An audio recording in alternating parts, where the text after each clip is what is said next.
Good evening, everyone. Can I be heard? Yes. Absolutely wonderful to see you all. A super warm welcome to you from all of us at Sheffield Haworth on this rather cold evening. We're delighted to be hosting this event with WiTT.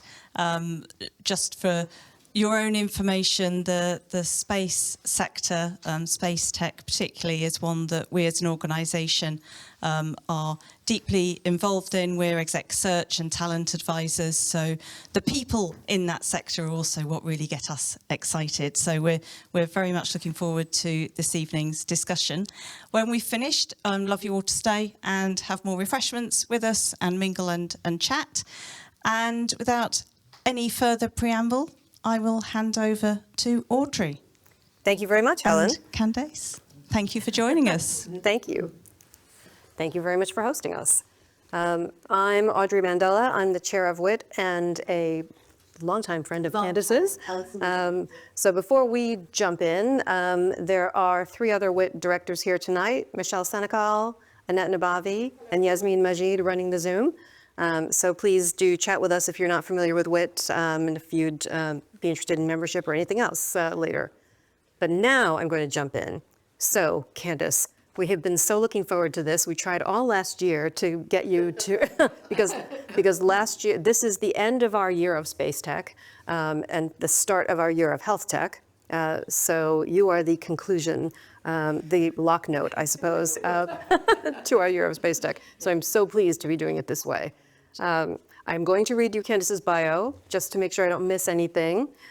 So Candace Johnson, nicknamed the Sat Lady, is a pioneer in the European satellite industry, founding the SES satellite business close to 40 years ago.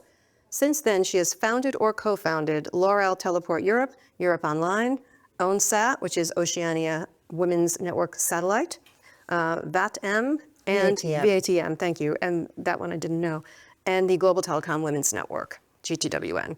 She's currently chair of the advisory board and partner of Seraphim Space, founding vice chair and member of the board of North Star, member of the board of the Fusion Group, executive member of the board of the International Chamber of Commerce, and vice chair of their policy commission. She is also a member of the International Advisory Council of the Saudi Space Agency.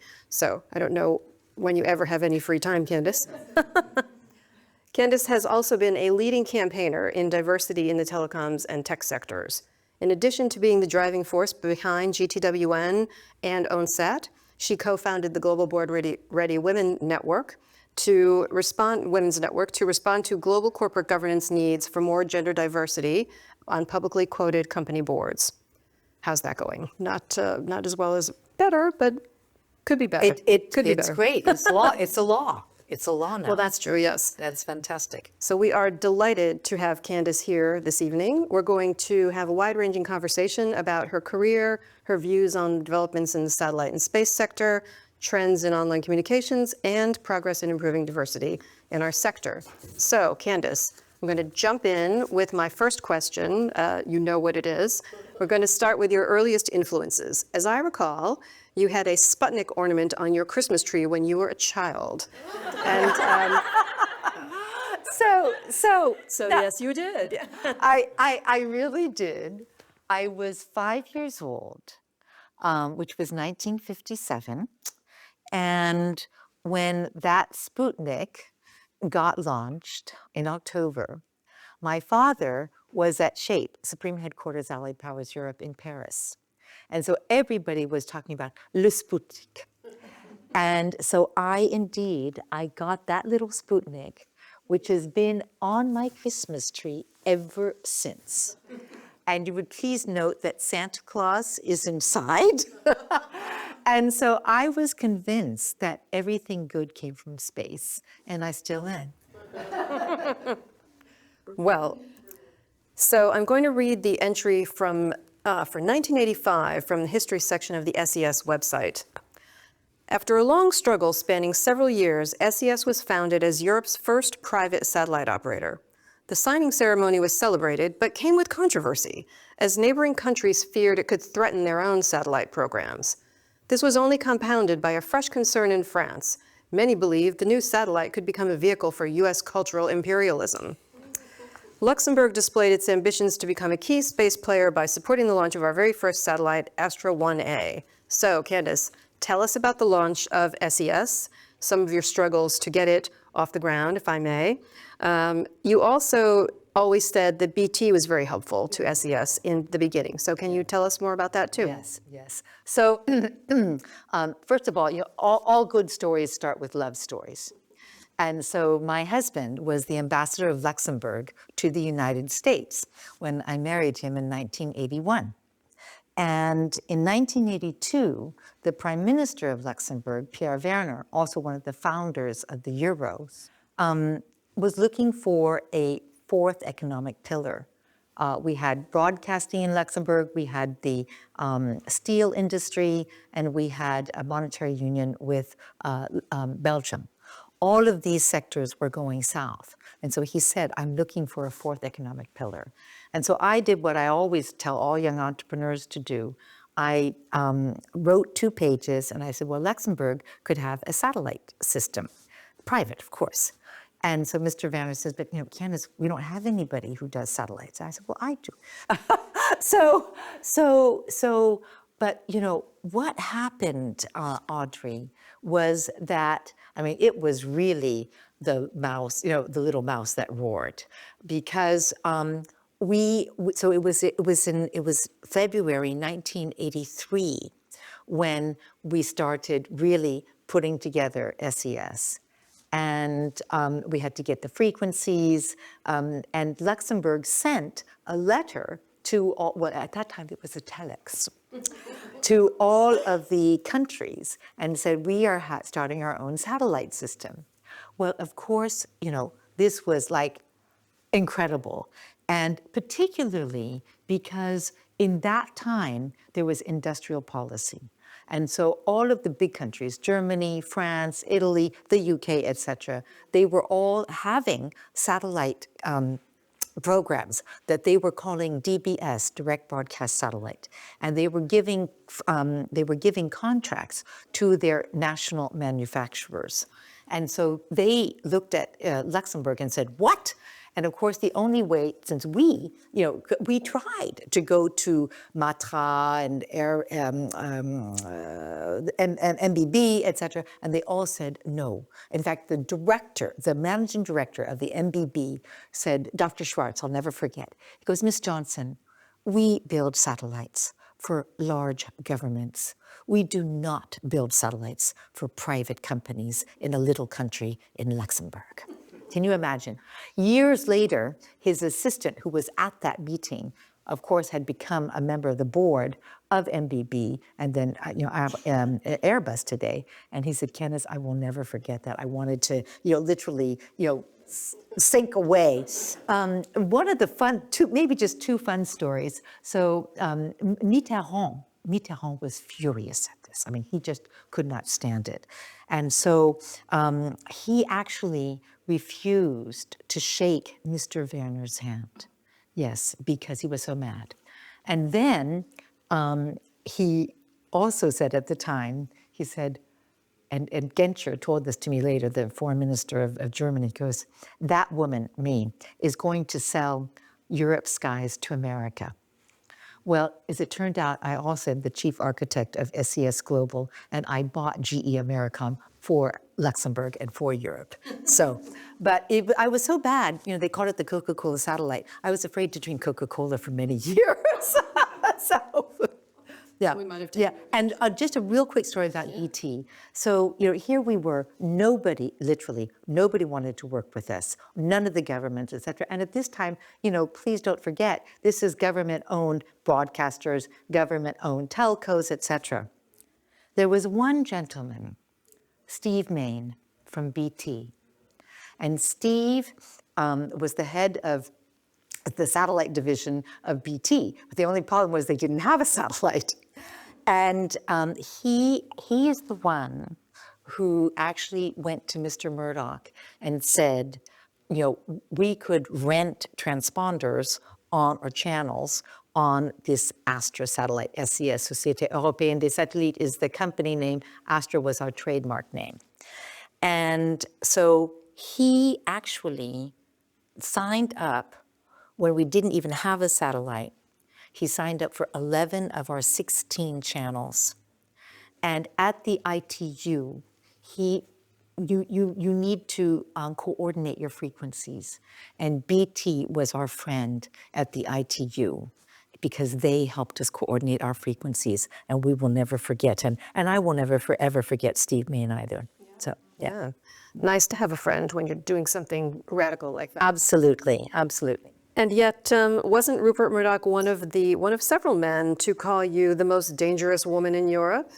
So how did that come about? Okay, well, this is the Astra footprint.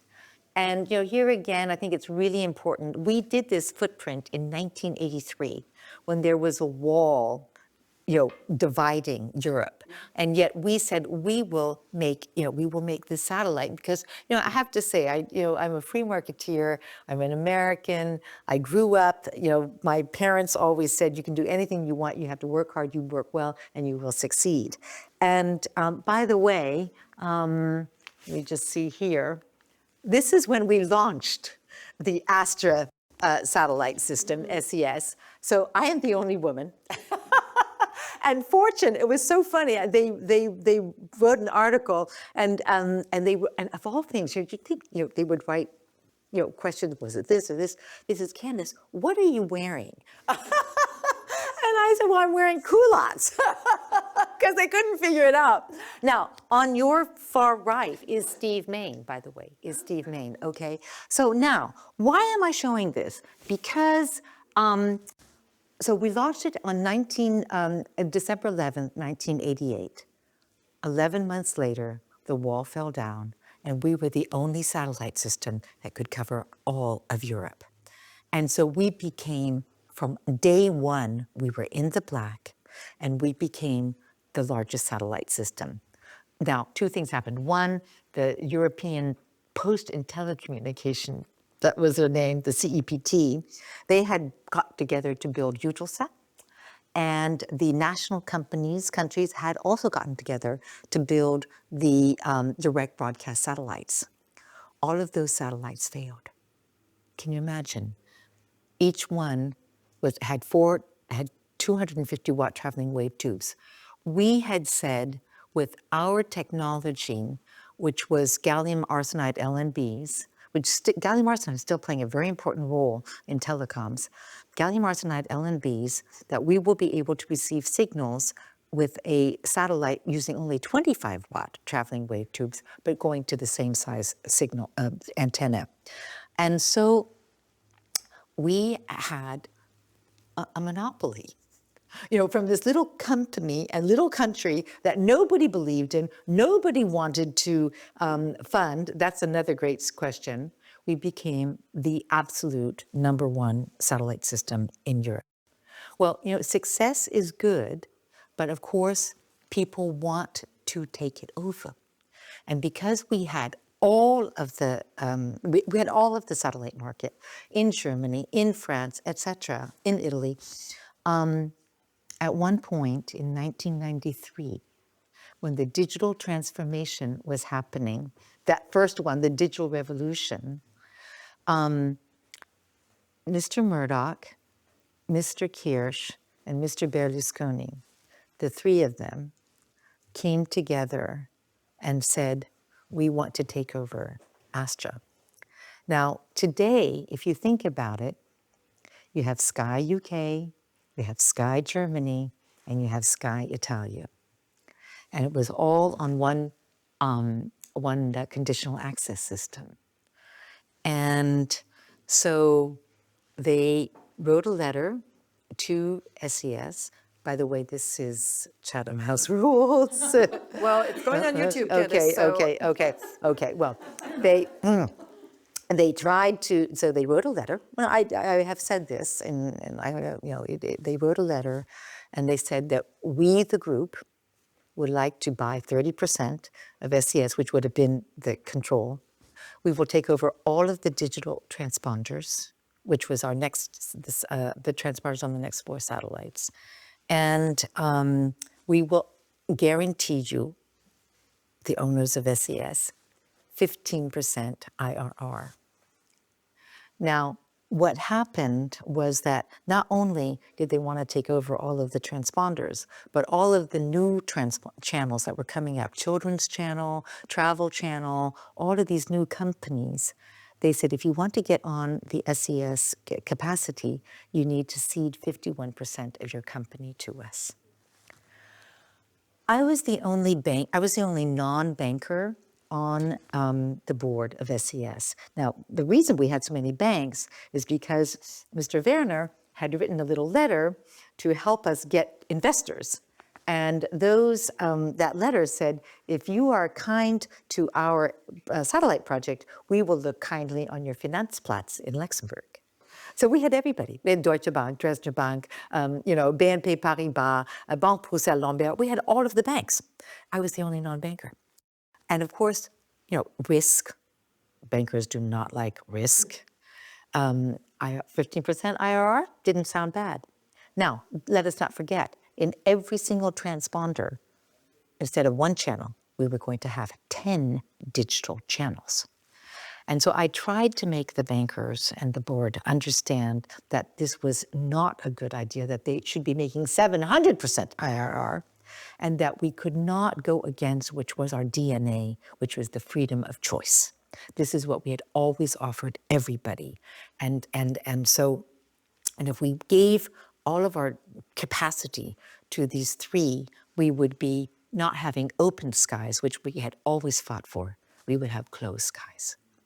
And so, unfortunately, the board did not listen to me, and they pre-signed an agreement with Murdoch, Kirsch, and Berlusconi. Kirsch, by the way, was the one who owned TV Sat, the Sat One, Teleclub, Premiere in Germany, and it, obviously Berlusconi owned Mediaset, and so I thought, my God, I have to do something, and so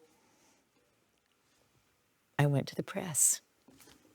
And I told the Financial Times that a cartel was trying to take over Astra. And that if this happened, we would no longer have freedom of choice. We would no longer have open skies. We would have closed skies. Financial Times printed the story. The shit hit the fan. They sued, everybody sued for my name. Everybody knew it was me, but the Financial Times did not give it. This went on for a year. And even the SES lawyer went to the Financial Times to tell them that it was me. Well, if they knew it was me, but anyway. So finally, one day, Mr. Chancellor Kohl called Mr. Santer, the Prime Minister of Luxembourg, who he was suggesting become the European Commission President. And he said to Mr. Santer told me afterwards he was pretty sure that Leo Kirsch was in the office with Chancellor Kohl. Said, who is this Candace Johnson? And Mr. Santer said, well, why? And ladies, please listen to this.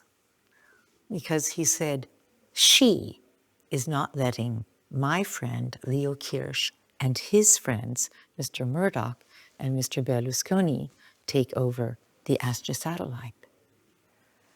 And Mr. Santer said, well, actually, Helmut, you do know Candace Johnson. She's the wife of our Luxembourg ambassador to Germany. And it's true, he always would flirt with me, but he didn't know that I had another name. And he said, and besides which, she's always fought for the independence of Luxembourg and the independence of Astra, and we stand behind her. And the next day, all of the lawsuits were taken away. The deal was not consummated, and Astra went on to become and to stay independent still today. 3 weeks later, I saw Mr. Kirsch at a funeral, and somebody tried to introduce us. And he goes, oh, I know Frau Johnson. She's the most dangerous woman in Europe. And for him, I was, because they were going to take over all of the capacity, and they were going to combine it with the conditional access system so that there really would no longer have been any choice. And I have to tell you, I was scared to death. I really was. But I knew that if I didn't win, that, it was fear that actually drove me. I just said, I have got to win. Yeah, and you did. And congratulations on that. And there probably weren't a lot of other women around at the time, I'm guessing. So, yeah, So, that picture really kind of shows it all. But, I never ever thought about it, Audrey, at that time. Yes. You're there, you're building, you're doing your thing and everything. And it is only, and when, later on in life, when you say, whoa, what can I do? And you look around, and as I said, my mother and father, we had 2 boys and 2 girls in our house. And, they told all of us, not just the boys and the girls, you can do whatever you want. You just have to work hard and work well. But not everybody's parents were like that.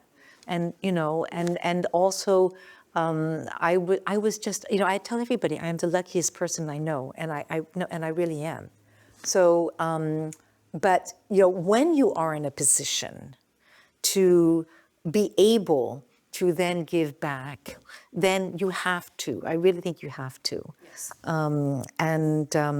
We've worked together so many times, and it's a joy to see today how many young women are, doing great and getting recognized for their wonderful positions, and we just have to keep on going. Yes, we do. Yeah. Yes. Yeah. Well, we'll talk a little bit more about women toward the end. Yeah.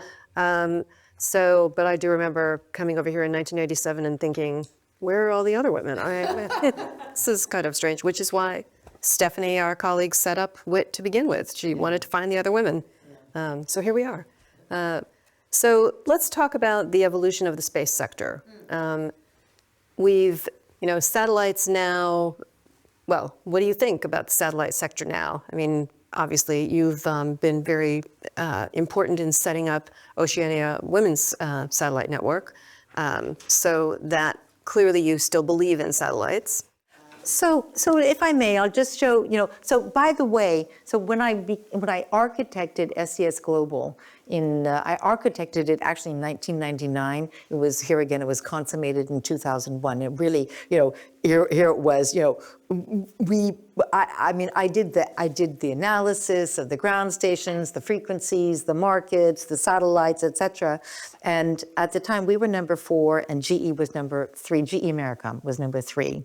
And I had a friend at GE, wonderful woman, Helene Runtag, who was the head of GE Information Services, Geiske. And she told me, she was one of the 12 corporate vice presidents of GE. She said, Jack Welch wants to be number 1 or number 2. And if he's not number 1 or number 2 in that field, he will sell. And so they were number 3. And so I said, okay, we could buy GE Americom. Now, why did I want to do this? Because I never wanted to have SES be the object of hostile takeover again. So that was my goal. It was to make it be number 1 in the world, and I did that. And then also, so here in 1995, I did the joint venture between Khrushchev in Russia, my friend here who said she was working in Russia, and Lockheed Martin. And that was absolutely beautiful. And for 10 years, we were the number 1 launcher in the world. And you can see on the top of that, the Astra satellite logo, because we were also the first commercial American satellite to be launched on a Russian launcher, which was great. And we stayed that way, number 1 in the world, until 2005 when SpaceX came. Also did Loral Teleport Europe, so it was. I always kind of explain my life, Audrey, by saying I use first space to provide universal access. So whether it be via satellite television with Astra, whether it be with satellite telecommunications with Le Ralph Teleport Europe, we were based right in Hanover. It was Europe's first private transport of telecommunications satellite company. Whether it was with Europe Online, so world's first internet broadband satellite system, had to start it three times. Control is very important. If you lose control, you lose the company. So Iridium, world's first mobile satellite communications company, also here again, really the precursor of Starlink, of OneWeb. Please look at that architecture. It's exactly the same. What's the difference today that that Iridium didn't have? And that is, here again, it's not in the satellite, it's in the antenna. It's in the ground receiving and the ground sending. So very, very interesting.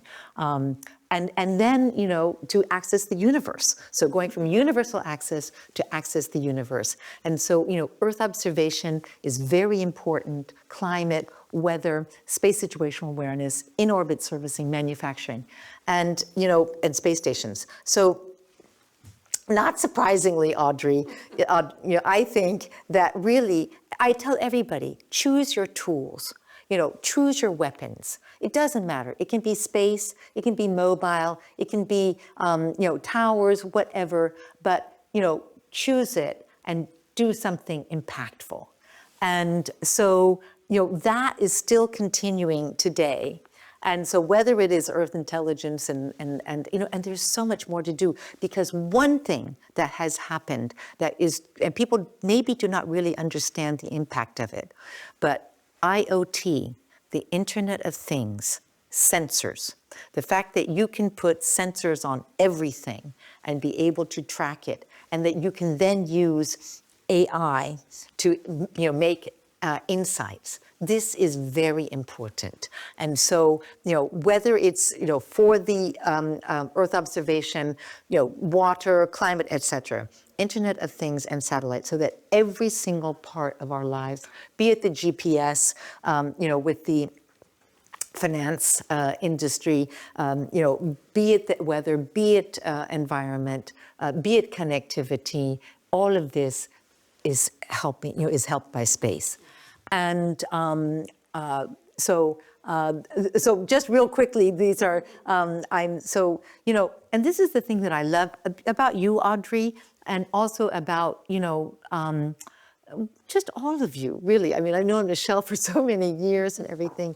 And that is that, we go forward. We keep on going. We don't just stop and, we just keep on going. And so here, this is a friend of mine, Helene Huby. She's doing the exploration company, she is building Europe's first spaceship, okay? A woman. She just raised $180 million, the largest seed round ever in Europe. Another friend, here again, a woman. And by the way, I started mentoring Helene Huby when she was in 2016, and then Barbara Belvisi in about 2018. And she's doing Interstellar Lab. So these are modules for life in space and on Earth. And so she recently just started something called the Little Prince mission, which is to grow roses on the moon. And she also has contracts with L'Oreal so that she can grow plants that they need to have, for their perfumes. And now here it comes to beautiful, beautiful. So 13 years ago, and I'm very happy to announce that Anna Mattsson, Anna, please stand up. Yeah. So 13 years ago, I didn't have a picture of her. I told her, but she said she's here in person, but she is.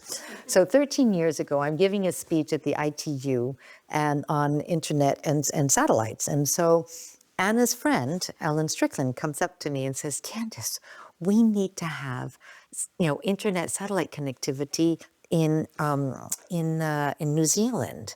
And she said, can you help us go to Australia and get, satellite capacity? And so I said, why go to Australia? You should just build your own satellite. And so we started Skyping, because we weren't doing Zooms at that time. We started Skyping, me every Saturday morning at 8, them at every nighttime at 8. And we put together the business plan and the program for ONSAT, Oceania Women's Network Satellite. And then we actually said that we did an RFP, and we found Pacific, the entrepreneur behind there. And then we put together ONSAT, Oceania Women's Network Satellite. Anna incorporated it for us. And so in New Zealand, and we are also incorporated in Singapore. And so it's just a group of women who got together and said, okay, we are going to have our own satellite, and we will cover all of the Pacific. And indeed, and here again, I get a little bit upset about people who are just doing LEO. So, there's low Earth orbit, but actually GEO, so geostationary orbits, which is what we normally have been using, you have to use them in different ways.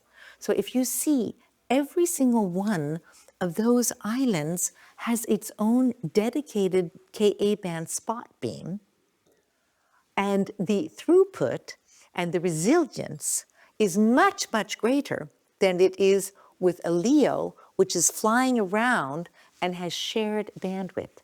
We have dedicated bandwidth. So, and we are bringing high throughput broadband internet to schools, to governments. Just recently, unfortunately, Vanuatu had a terrible climate incident. We're providing all of the communications for Vanuatu. Tonga, the cables went down. Here again, we've been providing, telecommunications for Pacific. So you have to have an idea, and you just have to do it. But Audrey, there is so much that can be done, and we'll get to now. This is something fun. Okay, so I was talking with Paul. He says, Candace, things are going much, much quicker. And a lot of people talk about old space and new space, and actually it's fast space, okay? So that is and one space, fast space and one space. So the ability to get into space quickly, to build satellites quickly, to build launchers quickly, all of this fast space, it's very, very important. And then also what I'm seeing, Audrey, is what I like to call one space. And I think that, wait just a second, hold on. Okay, I want to show this because it's really so beautiful. I mean, there are beautiful things that happen in our profession.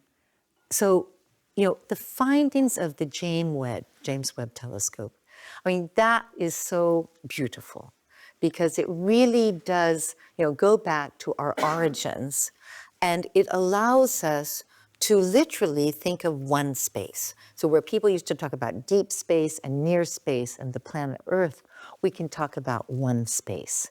And that is also why, going from universal access to accessing the universe to now what I'm calling networks for the universe. So this is kind of my big thing. And so, with the networks for the universe, we're going to have all types of networks. So we're going to have moon data centers, and also Mars data centers, and also satellite data centers. Because increasingly, if you just think about it, the GEO satellites, they can be reused and recycled as platforms. For us to go further into space for exploration, or indeed for data centers in space. And this is actually happening right now, and is very exciting. Another thing, space-based solar power. This is going to happen. Now, just imagine that you have a space station, and that you, instead of having, panels, you have panels that are collecting the sun and bringing it down via microwave, actually, to the grid. And so actually, if we succeed in doing this, by 2040, we will have we will be able to provide 20% of the world's needs for energy. So, these things are worth, fighting for, Investing in. and investing in. And, just think of if we go to Mars, and we will, that is the one thing I do agree on with Trump, just about the one thing only. But,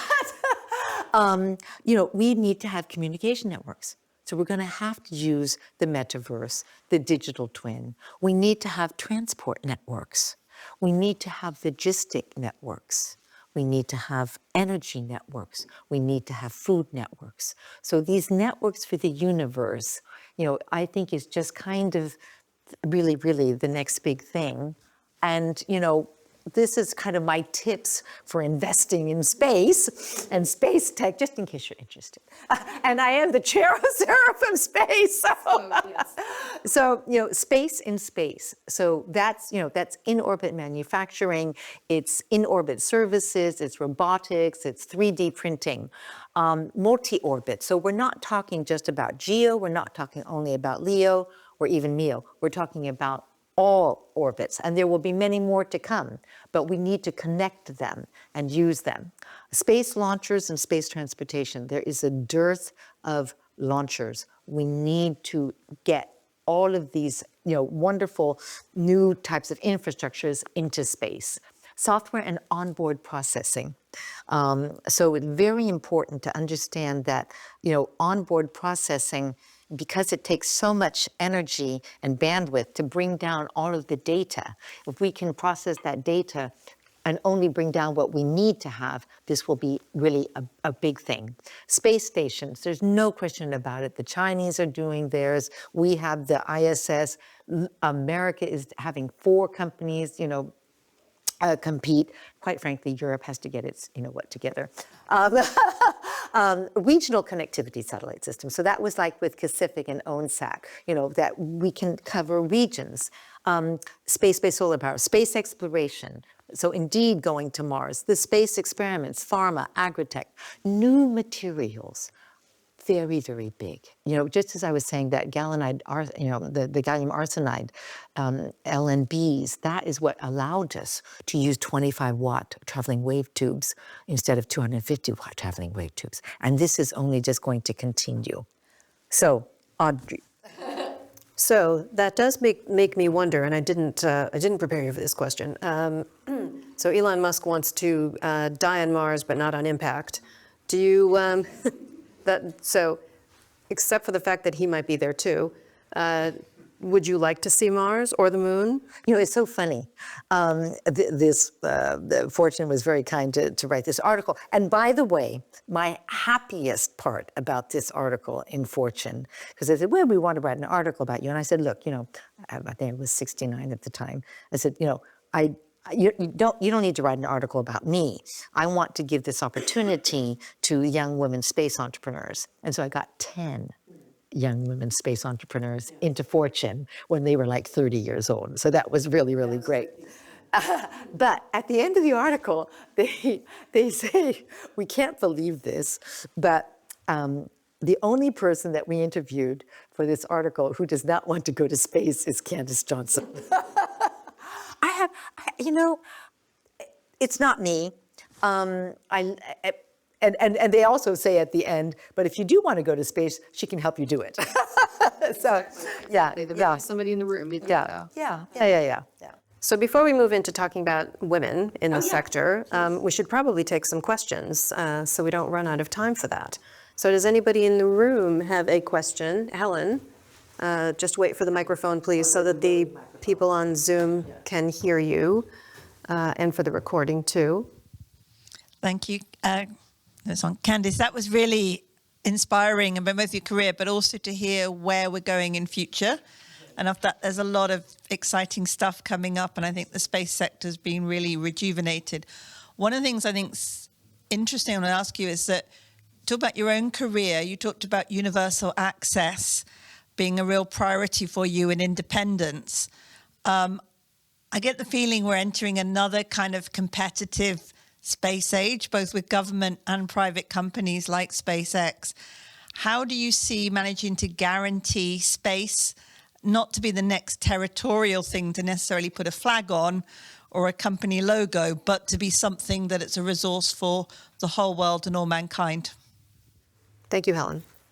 So, 4 years ago, I wrote the manifesto for clean, safe, equitable, peaceful use of space. And I premiered it at the B20 in Indonesia. And I said I believe that there's a colonization of space. And now at the IAC, the International Astronautical Congress in Sydney in September, October, I'm actually going to be having a session on the colonization of space. And what I think is really important, and what's really funny is that it never occurred to me that not everybody else saw all of the possibilities that I saw with space. As you can see, I was always doing something new, because I saw it, and I said, "Wow, this is we could do this and we could do that." And so my goal in doing this session at the IAC, I'm calling it the colonization of space, but I'm also calling it entrepreneurs and emerging spacefaring nations need to get their act together. There is, the WiTT in Germany is the Association of Private Telecom Operators, which I founded in 1992. And at that time, the Deutsche Telekom had 95% of the data network after 5 years of deregulation. 95% of the data network market. And I said, this cannot be right. And I had our group do a cost study on the Deutsche Telekom. But what did we find out? We found out that the Deutsche Telekom was using their telephone lines to provide the data services, which of course there was no way in the world that we could compete. And so we took the Deutsche Telekom to court and we won. And we showed a 2 billion D-note subsidy, which at the time was considerable. So, you can fight monopolies. And, you've seen, I fought a monopoly and I fought all of the telecom and the television monopolies. I never, ever, ever thought about fighting the monopolies for that.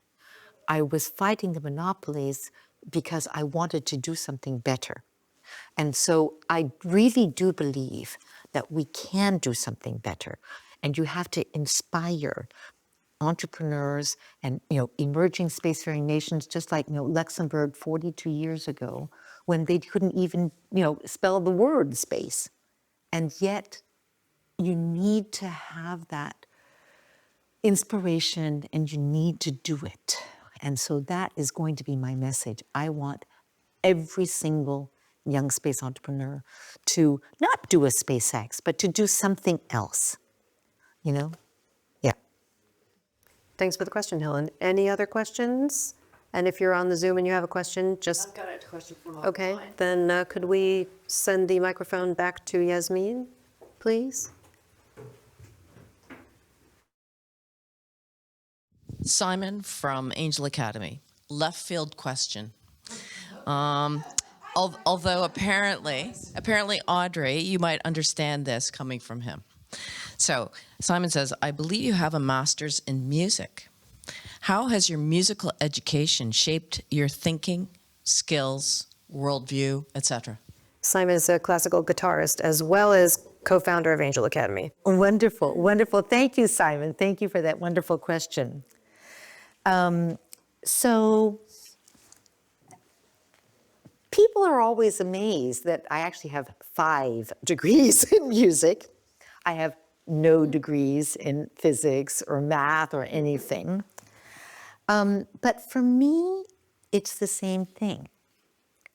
Telecommunications and music, you're basically you're communicating a signal intact to the audience, to the user.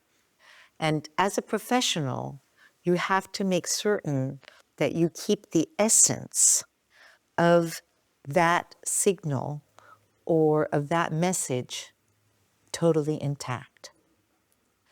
And a couple of years ago, people always said I was very intuitive. Now, that used to drive me crazy, still does. And so I really started to think about it. I thought, okay, how do I get these ideas? And actually, I have a very good memory. And so I have these data depots. And then I let myself be, I'm constantly polling. And when I have a stimulus, I literally do put the dots together. Now, you could also call this object-oriented technology. And the most beautiful network of any network is a Bach fugue. Every single note is an object, a beautiful object. But then when it is connected with another object and another note, and that continues and continues and continues until you have the perfect harmony and the perfect conclusion. So that is how it all hangs together. Thank you for that question, Simon, because I would not have thought to ask anything to bring that out. Michelle, and can we bring the microphone back down here? Thanks, Yasmin.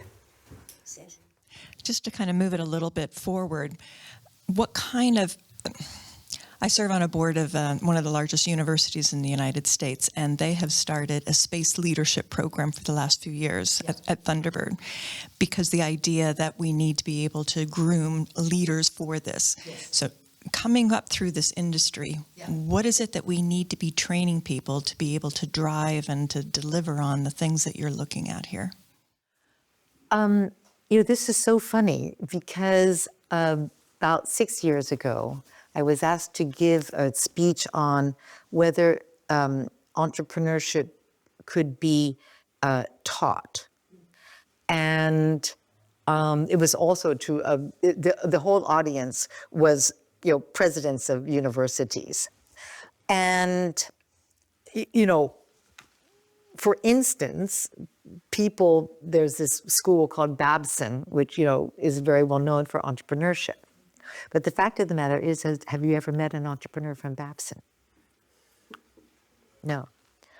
And so, and then, you have people talking about risk-taking.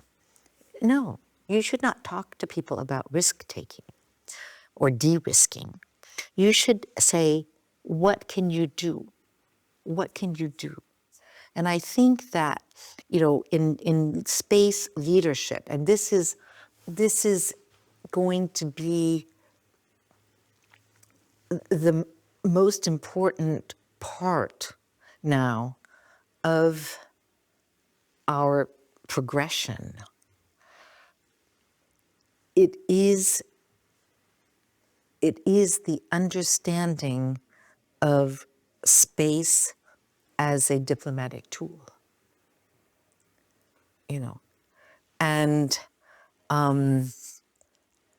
there is so much that can be done and needs to be done.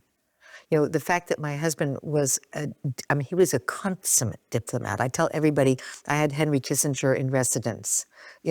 Seriously, he always saw, and so I would really, and I know that Thunderbird, of course, is, the International School of Management is absolutely fantastic. Space diplomacy, and then also, Michelle, I cannot tell you, I do these mentoring sessions, right? I'm shocked that the space entrepreneurs that come to me have no knowledge whatsoever about how to do business, okay? Now, usually they're sent to me because people want me to help them with their pitches or to help them with their raising money. I said, hey guys, and girls, forget it. You have to put together a business. I want, and my biggest thing is that everybody needs to do a business plan, not for the investors, but for themselves. For them to look, how much is this really going to cost?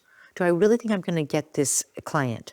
When am I going to get it? How much is it going to cost? When are they going to start paying? All of this stuff. So really good basic business and diplomacy. I think I won't tell my London Business School mentees that entrepreneurship can't be taught.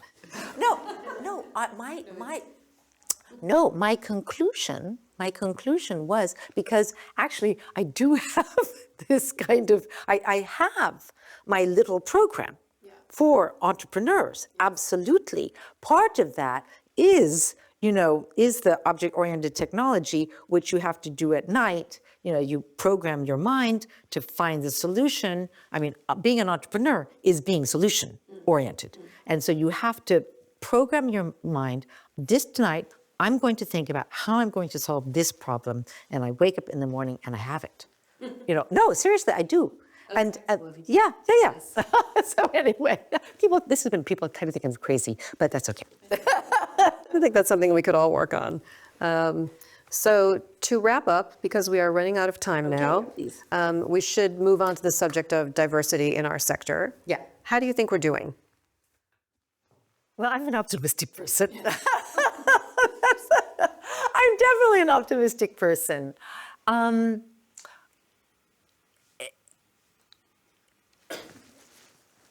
This may sound a little bit strange, but people are all talking about STEM and all of this stuff, or even STEAM.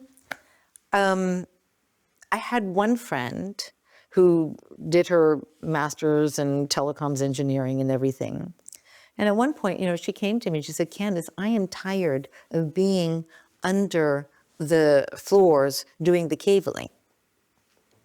She was an engineer. That's what she was doing. And so I try to tell all of the young women who come to me that think big. Have a vision. Do you see something that is wrong, that needs to be corrected? I'll never forget, I was sitting in London, at Cambridge, and at a session, a panel, somebody was giving a speech, and the person said, turn to your right and tell the person what you do. I didn't know her at the time. I turned to the right and I told the person next to me, I said, I right wrongs. And that person was Sherry Kutu. Who has done a fireside chat with us, but online during COVID. Right, okay. So, and you have to find, your special talent. I think everybody has their special talent. And so you have to find it, and then you have to do everything you can to make it be very good. So I think it's a question not so much of learning about math or, I have to tell you, I love quantum. I love quantum because it's exactly like me. It's not at all logical. No, it's great. It's absolutely great. And it's entanglement. And I go, yes, I've got this down. So I would tell every young woman in our sector just what my parents told me, work hard, work well, and you will succeed. And also, by the way, the biggest problem is not the women, it's the men, okay? I have been the chair of the ESG Nomination and Remuneration Committee of a very large company, publicly quoted. And, I said, well, we have got to, I said, look, I'm on this board.